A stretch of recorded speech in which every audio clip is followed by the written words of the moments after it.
welcome back to another episode of the Whisky Diaries. My name is Martin Lang. We're here at Death and Taxes, and today we're going to be talking about two different whiskies from the same distillery. We're talking about the Highland Park The Light and the Highland Park The Dark. Now, Highland Park, we have done a lot of the videos covering the core range. Feel free to have a look at them, but to give you a little bit refresh on the history and what Highland Park is. It's a distillery in the northern part of the world, so far up north that it's actually almost similar location to Anchorage in Alaska, basically on the other side of the world. Differently to Alaska though, instead of having minus 10 degrees, the weather there is quite temperate, between 2 to 16 degrees all year. So it's not a really cold location, so it allows you a very particular maturation of the whiskey. It's a very barren place as well, so they don't have a lot of vegetation, they don't have a lot of trees and stuff, so the fueling and all the drying of the malting come from the peat. Now the peat there is a very particular type of peat. This is heathery style of peat, and also it's between 6,000 to 8,000 years old as well, so it has a really slow burn, which helps to basically create the particular flavor profile like Highland Park has. In recent years, Highland Park has been changing the marketing campaign to really represent the ancient heritage, the Viking heritage that they have. Magnus Jonsson, the guy who created the distillery in 1798, well, he was illicit distilling in that time, and then 30 years later he got the license.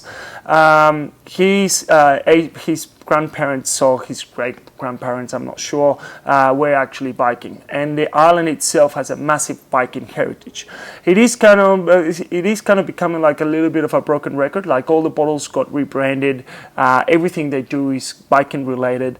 I completely respect the Viking heritage and everything like that, but it seems like at some stage it seems like they're just going a little bit too far. But regardless of that, the whiskey itself, it speaks for itself. You don't have to like the branding, and as long as you like the whiskey is absolutely phenomenal.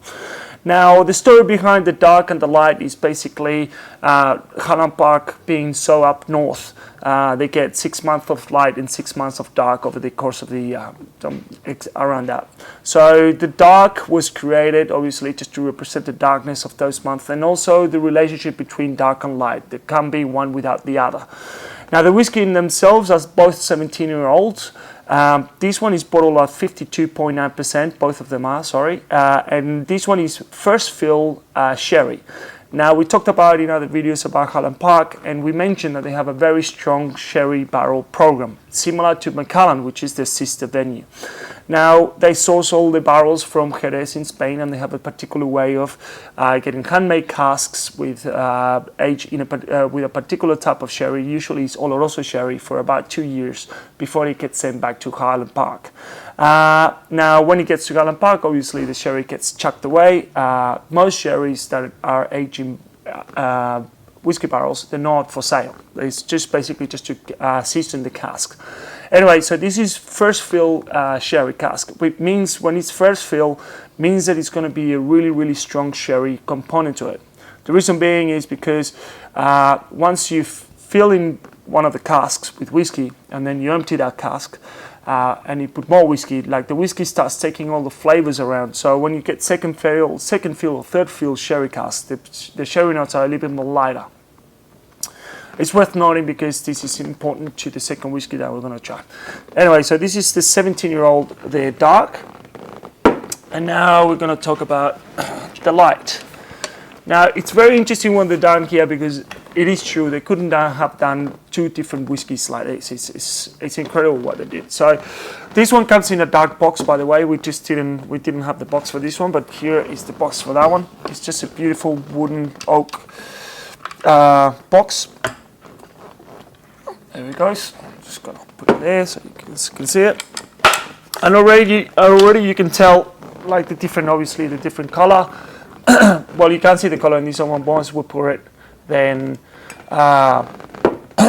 you'll see that the colors are completely different. So the difference between these two is this one, and on the second hand, is actually a refill of American oak, and this is one of the only full American oak ex-bourbon casks that you will get from Highland Park. Also, as you can tell, the bottles are very different to your standard Highland Parks. It's more like a yeah, they're completely different, and they obviously have at the front of the bottle they have a serpent. It's called the Viking serpent. Couldn't find too much about it. 52.9% ABV as well, and yeah, just 17 years. So they're completely opposite whiskies. And I personally like this story. Can be a little bit gimmicky, but at the end of the day, we're here to drink the whiskey, not to talk too much about the stories behind them. So that's a 17. As you can see, I'm just gonna put it here so you guys can see the color of that one. So the Highland Park 17 Dark got released in 2017, and the Light got released in 2018. So the Dark came first, and then the Light came second.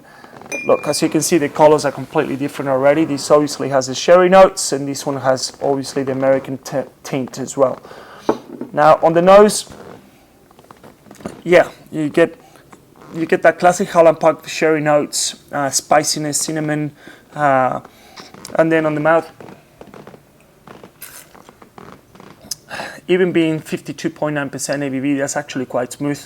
But then, yeah, you get that body weight, but it's still, you get that dried apricots, a little bit of peach, like sweetened notes as well. That is very common to Highland Park's whiskies.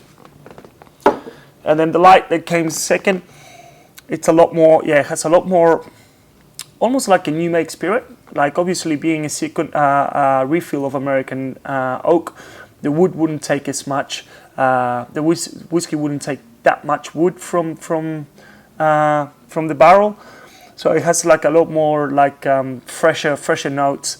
I can smell like a lot more pears, apples.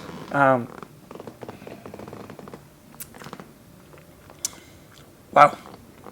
But on the palate as well, that's completely different as well. The pears and the apples are still there, but you get a little bit of sweetness. A lot more sweetness, even though the same ABV. This one seems to be a lot more rougher around the edges.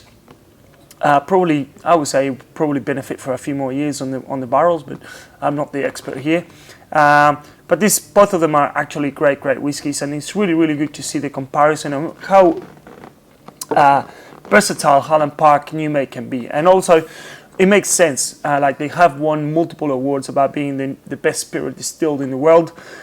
It's actually stunning whiskey as well, and for $350 in Australia at least, it's not that expensive for a 17-year-old Highland Park. It's actually really delicious. Guys, hopefully you enjoyed this video.